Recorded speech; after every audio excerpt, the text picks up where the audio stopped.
You see the Kenya president, I want to assure him that he will see what will happen. In the way the Rebbe, in the bed, where Mary Feneme, I had Rayo Madibiko. Man, he find easy way now going your bone. To Quasira, knows young man kind easy one. Those who have involved themselves in selling our Nadike. Whether you're a Biafran, you're not Biafran, you're supposed to be a Biafran. What lies ahead of you is bigger than what you will ever see. It's bigger than what you will ever expect. Kindness is your Makona Gala. Anogeneru. We'll all see these lights. This light that we have prayed for. This light that we have wished for. They said they adjourned Nnamdi Kanu'S case in November. They kidnapped him since June last year. It's only 1 year.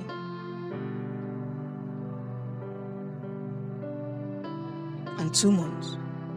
Our leader is still in the dojo. Whereas kidnappers are being granted mercy. We now live in a country where corruption, evil is celebrated. But know you that God is still on the throne and justice will be done. It's a question of time. In case we not actually make the Kenyan president, who sees himself as God, is now crying like a baby, of course. Because if you want to see na yaman la lola, yaman la lola, yatago. Of course, election in Kenya is already approaching, and people are really tired of the Kenya government. Who will be tired of the Kenya president who left his duty and engaged into kidnapping because of 1 trillion? For you to know how Master Nnamdi Kanu is respected. Who will be the president? Who will be the Judas that is going to betray my son? And the Kenya president sold himself. So they are all tired of him and they want him out. Of course, you can go on Google. For those of you who said we carry false news, go on Google and check what is going on in Kenya. You will see it. I don't have time to print it here because I believe I still have real followers. But here you are. When Jesus was about to be killed, before his death, he said, "Woe to the person who will betray me. Woe to the person who will sell me." And that was what Jesus Christ said.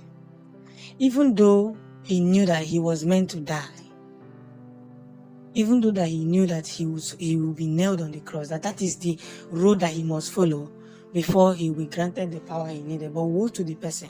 You see, it's not every evil you do to somebody, you say, okay, that works like that. Nnamdi Kanu is a man with powerful anointing. My own self, I can testify that. There's a grace in Nnamdi Kanu that once you mention his name anywhere, there is this grace that God has deposited, this anointing that God has deposited in this young man's life. And you think you can just sell him for peanuts? When Judas sold Jesus, is it not 30 shillings? Have you what? A go bada.